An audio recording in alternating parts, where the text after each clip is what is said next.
মাত্র 30 মিনিট সময় নিয়ে রান্নাঘরটা ডিপ ক্লিন করলাম। রোজ সকাল 5:30 থেকে শুরু হয় আমার সংসার জীবনের কাজকর্ম। রাধে রাধে বন্ধুরা, কেমন আছো তোমরা সবাই? আশা করি ভীষণ ভালো আছো, আর আমরাও খুব ভালো আছি। সকাল থেকে ব্লগটা শুরু করছি, আর আজকে হচ্ছে বৃহস্পতিবার। এখন বাজে কিন্তু একদম সকাল 5:30। তো আমি একদম শুরু থেকেই শুরু করছি, মানে ঝাড় দেওয়া থেকে শুরু করছি। আসলে ঘরগুলো ঝাড় দেওয়া কেন দেখালাম না বলো তো? তখন না লাইন ছিল না। আর আমাদের এখানে যা বৃষ্টি হচ্ছে, তোমাদের তো প্রতিদিন ব্লগে একই কথা বলে যাচ্ছি আমি, যে আমাদের এখানে প্রচুর বৃষ্টি হচ্ছে। আর আজকের বৃষ্টির পরিমাণটাও খুব বেশি, আর লাইন ছিল না তখন, তার জন্য আর ঘরগুলো ঝাড় দেওয়া দেখাতে পারিনি। আর তার মধ্যে একটা ঘরে তো বাবানের বাবা শুয়ে আছে, আর ডাইনিংটা ঝাড় দেওয়ার সময় লাইনটা আসলো। তখনই আমি ভাবলাম তাহলে তোমাদের সাথে একটু শেয়ার করি, তার জন্য তখন থেকে শুরু করলাম ব্লগটা। তো বাইরে চলে আসলাম, ওপরে যে সিঁড়িঘরের জানলাটা খুললাম না, ওখানে এত পাখি আসে। তোমাদের তো এর আগের ব্লগে দেখিয়েছি কতগুলো পাখিগুলো ওখানে এসে বসে থাকে। তো কী করে, পাখিগুলো একটু পটিও করে দেয়। তখন আমি কি করেছি বলো তো, ওই সিঁড়িঘরের জানলার পটিগুলো একটু পরিষ্কারও করছিলাম, তখন একদম নিচের সামনের দিকটা পড়লো। তো ভাবলাম আগে ওটা ধুয়ে তারপর হচ্ছে ঝাড় দিচ্ছিল, না খুব বাজে লাগছিলো দেখতে। তার জন্য আগে সামনের ইয়েটা ধুয়ে তারপর হচ্ছে এখন উঠানটা ঝাড় দিচ্ছি। আর এই যে পাতাগুলো পড়ছে না ঝাড় দেওয়ার সময়, না একদম যেতে চায় না জানো, ওই আটকে আটকে যাচ্ছে একদম। আর দেখতেই পাচ্ছ কীভাবে ভিজে আছে, একদম শ্যাওলা পড়ে গেল এই 3-4 দিন বৃষ্টিতে। এত বৃষ্টি হচ্ছে আমাদের এখানে, আর 3-4 দিন ধরে একদম টানা বৃষ্টি হচ্ছে। একটু হালকা একটু রৌদ্র দিচ্ছে, আবার বৃষ্টি হচ্ছে। আর আজকে কি হয়েছে বলো তো, আজকে একদমই বৃষ্টি মানে থামেনি বললেই চলে আর কি। যে এখন যে ঝাড় দিচ্ছি না, গুড়ি গুড়ি কিন্তু একটা মানে খুবই ঝিরিঝিরি বৃষ্টি কিন্তু পড়তেই আছে। ওই অবস্থায় কিন্তু আমি ঝাড় দিচ্ছি। এখন বাইরে ঝাড় না দিলে উপায় নেই, বাসি উঠানটা তো আর রেখে দিতে পারি না। তারপরে এই যে ঘাসগুলো থাকে, যেগুলো না তুললে একদমই হয় না, অনেক প্রচুর ঘাস হয়েছে। যতটা মানে পারছি আর কি তুলে নিচ্ছি এখনই, নইলে রেখে দিলে না আস্তে আস্তে শুধু বাড়তেই থাকবে। আর তখন পরের শেষের দিকে তখন আরও প্রচুর মানে সময় লাগবে আর কি তুলতে। তো যার জন্য প্রতিদিন ঝাড় দেওয়ার সময় যতটা পারি সম্ভব ততটা তুলে রাখি, মানে যতটা মানে সাইডে থাকে আর কি। তো ভেতর দিকে তো ঘাস আছে যেগুলো এখনও তোলা হয়নি, মানে বৃষ্টি না থামা অবস্থায় ওগুলো আর তোলার মানে অবস্থাতে নেই আর কি। তো এত বৃষ্টির মধ্যে আমি আবার কি করছি বলো তো, তুলসী মন্দিরটা মোছামুছি করছি। দেখো কাণ্ড, কি করব বলো তো, এই প্রতি বৃহস্পতিবার মুছতে মুছতে এমন হয়ে গেছে না, না মুছলেও একদম ভালো লাগে না। আর বৃহস্পতিবার দিন যদি তুলসী মন্দিরটা না মুছি তাহলে ভাবো কেমন লাগে, মনটাও খারাপ লাগে না? তো ভাবছি বৃষ্টি হচ্ছে, হোক ধুয়ে যাক, কোনো রকমে একটু মুছে নিলাম আর কি। খুব বেশি সুন্দর করে মুছিনি, জানি একটু পরে আবার বৃষ্টি চলে আসবে। তারপরে একবারে স্নান করে মানে ফুল তুললাম, ফুল তুলে একবারে স্নান করে কয়েকটা কাপড় কেচেছি, বেশি কাচিনি। এই বৃষ্টিতে না কাপড় মানে কাচছি না, একদম রেখে দিচ্ছি জড়ো করে। ভাবছি পরে একবারে হচ্ছে যখন বৃষ্টিটা থামবে, তখন রোদ উঠবে, তখন একবারে কেচে দেবো। আর এই কয়েকটা না না কাচলেই হচ্ছিল না, তাই ভাবলাম একটু কেচে দিই। আর এই যে পিঙ্ক কালারের যে কুর্তিটার প্যান্টটা দেখতে পাচ্ছ, বাবানকে আনতে গেছিলাম কালকে, তখন কি হয়েছে জুতা থেকে ছিটে ছিটে কাদা লেগে গেছে। তার জন্য ভাবলাম ধুয়ে দিই, এখন কাদা অবস্থায় রেখে দেবো, তার জন্য ধুয়ে দিচ্ছি আর কি। আর এদিকে বাইরের দিকটা দেখো কত সুন্দর একদম। আর দেখো ছাদে কত জল জমে গেছে বৃষ্টির জন্য। তো যাই হোক, ওদিকে কাপড় মেলে চলে এসেছি ঠাকুর ঘরে। আজকে যেহেতু বৃহস্পতিবার, বৃহস্পতিবারের পুজো আছে। আর বৃহস্পতিবার পুজো করতে তো প্রচুর টাইম লাগে না, তো সেই জন্যই আজকে আরও তাড়াতাড়ি ঘুম থেকে ওঠা আমার আর কি। তো ভাবলাম একটু সকাল সকাল শুরু করি কাজগুলো, আর তাহলে একটু কাজগুলো তাড়াতাড়ি হবে। আর বৃহস্পতিবারের পুজো করতে তো প্রচুর সময় লেগে যায় না, ওখানে 1 ঘন্টার বেশি পুজো করতেই সময় লেগে যায়। তো যাই হোক, এদিকে ঠাকুর ঘরটা মুছে ঠাকুরকে স্নান করিয়ে তারপর পুজোর বাসনগুলো ধুয়ে নিচ্ছি, ধুয়ে তারপরে হচ্ছে পুজোয় বসবো। আর যা যা বাসন লাগে, আর আজকে বৃহস্পতিবার তো রোজ মানে বৃহস্পতিবার করে মোছামুছি বেশি থাকে, বা ধোয়া বলো পুজোর বাসন বলো সব ধোয়াধুয়ি একটু বেশিই থাকে। তো এইদিকে আমার পুজো দেওয়া শেষ, এখন পাঁচালিটা পরে নিচ্ছি। পাঁচালি পরা হয়ে গেছে আমার, মানে এইটুকু টাইমে হয়নি আর কি, অনেকটা সময় তো লাগে পাঁচালি পড়তে। আমি তো খুব ছোট করে তোমাদের সাথে শেয়ার করছি, কারণ অতটা তো আর শেয়ার করা সম্ভব নয় না। তো যাই হোক, ওইদিকে পুজো শেষ করে তারপর প্রসাদ তুলে বাবানকে প্রসাদ মানে সবাইকে প্রসাদ দিয়ে চলে এসেছি এখন রান্নাঘরে। তো ওইদিকে আজকে কী করবো বলো তো রান্না, বৃষ্টির দিনে সবথেকে পছন্দের খাবার কি বলো তো, সেটা হচ্ছে খিচুড়ি। তো আজকে খিচুড়ি করব 3 রকমের ডাল দিয়ে। তো যাই হোক, একটু লেবু জল করে লেবু জলটা খেয়ে নিলাম। এখন হচ্ছে খিচুড়ির জন্য জলটা তো গরম বসিয়ে দিয়েছে, আজকে হাঁড়িতে করব।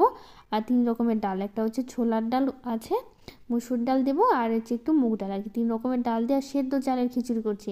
বাবানের বাবা না মুগ ডালের খিচুড়ি মানে মুগ ডাল সরি বলছি, মানে আতপ চালের খিচুড়ি, গোবিন্দভোগ চালের খিচুড়ি খেতে পছন্দ করে না, মানে যে কোনো আতপ চালের খিচুড়ি খেতে না পছন্দ করে না। বলে যে একটু সেদ্ধ চালের খিচুড়ি করলে ওর একটু পছন্দ করে, এমনি খিচুড়ি খেতে পছন্দ করে না, তার মধ্যে বললো যে একটু সেদ্ধ চালের করতে।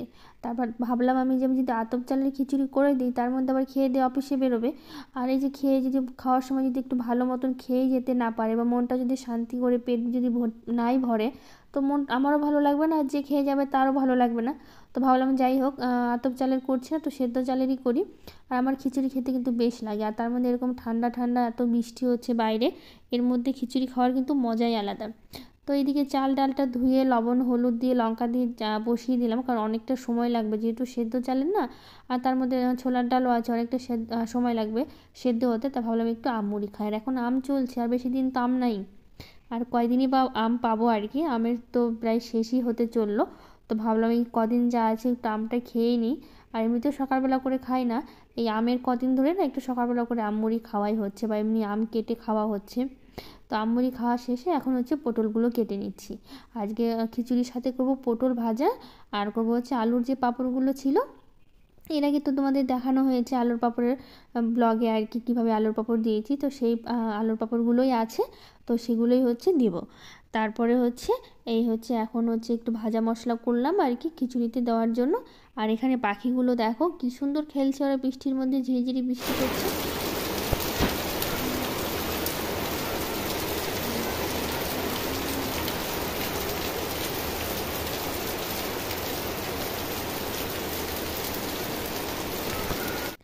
দেখতেই পেলে কত বৃষ্টি হচ্ছে, কত জোরে জোরে, এভাবে না সারাটা দিন বৃষ্টি হচ্ছে। ছাদে যে কাপড় মেলেছিলাম একদম জল ঝরাতে পারিনি জানো, ভাবলাম কি যে ছাদে দিয়ে দিই জলটা ঝরে যাবে, তারপর নিয়ে এসে মেলে দেবো, কিন্তু এই যে সারা মেলার পরে তো বৃষ্টি তখনও তো ঝিরিঝিরি পড়ছিল, তারপরও যে শুরু হলো, আর থামার নাম নেই, বৃষ্টি হতেই আছে, প্রচণ্ড বৃষ্টি হচ্ছে। এই অবস্থায় বাবানের বাবা খিচুড়ি খেয়ে তারপর অফিসে গেল, এই বৃষ্টি নিয়ে এখন না গেলেও নয়, রেনকোট পরে তারপরে গেল।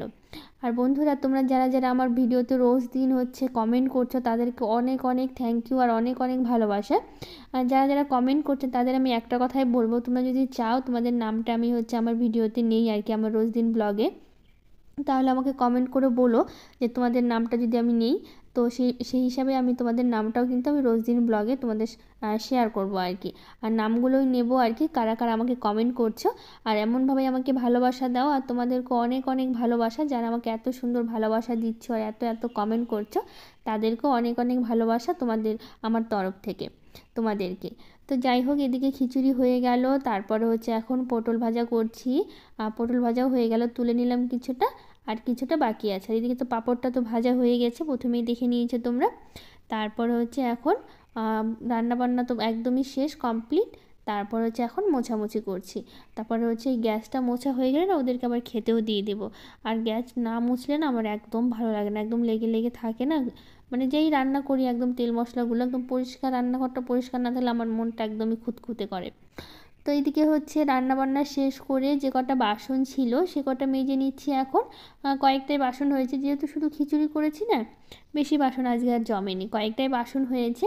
তো যাই হোক, এদিকে মাজার পর তারপরে এখন নিচ্ছি খিচুড়িটা বেড়ে নিচ্ছি, কারণ গরম গরম খিচুড়ি না হলে তো ভালো লাগবে না। আর এই গরম গরম খিচুড়ি পাঁপড় একটু চাটনি হলে কিন্তু এখন বেশ জমে যেত, কিন্তু না টমেটো আছে না এখন কাঁচা আম আছে, মানে ঘরে আমার নেই আর কি। তো যাই হোক, কিছু একটা থাকলে করে নিতাম আর কি।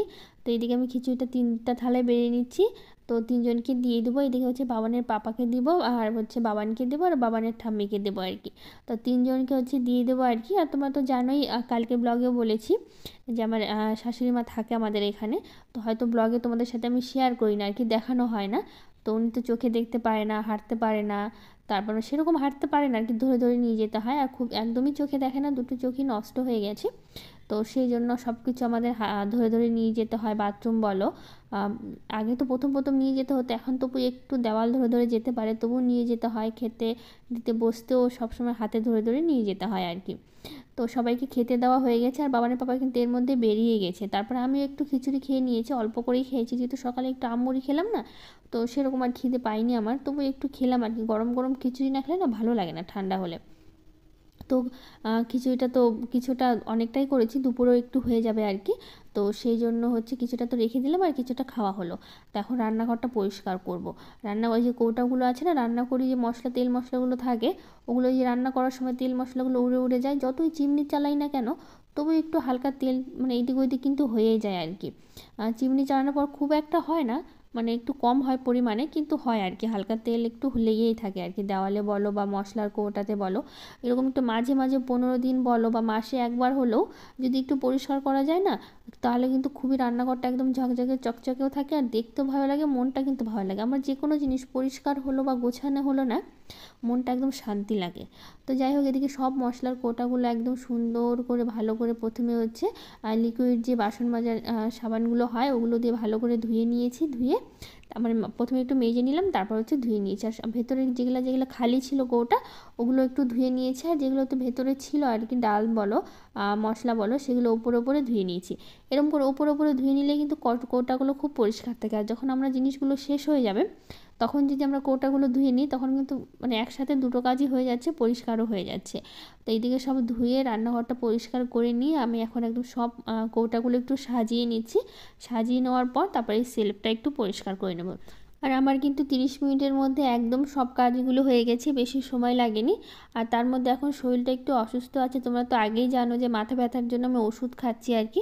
সেই ওষুধগুলো খেলে না প্রচণ্ড ঘুম পায়, জানো, এত ঘুম পায়, শরীরটা এত দুর্বল লাগে না, কাজে না একটু অসুবিধা হয়, অনেকটা কষ্ট করে কাজগুলো করছি আমি, না করলেই নয়। নিজের সংসারের কাজ নিজে যদি না করে আর পরিষ্কার না রাখি না, মনটা আমার ভালো লাগে না। তবু এই অসুস্থ শরীর নিয়ে কিন্তু আমি রোজ দিন কাজ করছি। এখন ওষুধ চলছে আর কি, অনেক দিনের বললামই যে 3 মাসের ওষুধ দিয়েছে, আর রাতে করে ওষুধ খাওয়া হচ্ছে আর কি, রাতেরই ওষুধ দিয়েছে, দিনের বেলা কোনো ওষুধ দেয়নি। আর ওষুধগুলো খেয়ে না এত ঘুম পাচ্ছে কি বলবো, মানে রাতে তো ঘুমানো হচ্ছে আর সকাল পর্যন্ত ঘুম থাকছে। আর এখন যে কাজগুলো করছি না, চোখে কিন্তু ঘুম নিয়ে কাজগুলো করছি। আর তাছাড়া হচ্ছে ঘুম পেলে না ঘুমালে না শরীরটা আরও দুর্বল লাগে, মানে কোনো কাজে আরও এনার্জি পাওয়া যায় না। তো যাই হোক, আজকের ব্লগটা না এখানেই শেষ করবো, আর বড় করব না। তো আজকের ব্লগটা কেমন লাগলো অবশ্যই জানিও, যদি ভালো লেগে থাকে একটা লাইক শেয়ার কমেন্ট করে দিও, আর আমার চ্যানেলটাকে সাবস্ক্রাইব করে দিও। তো আজকের মতো টাটা।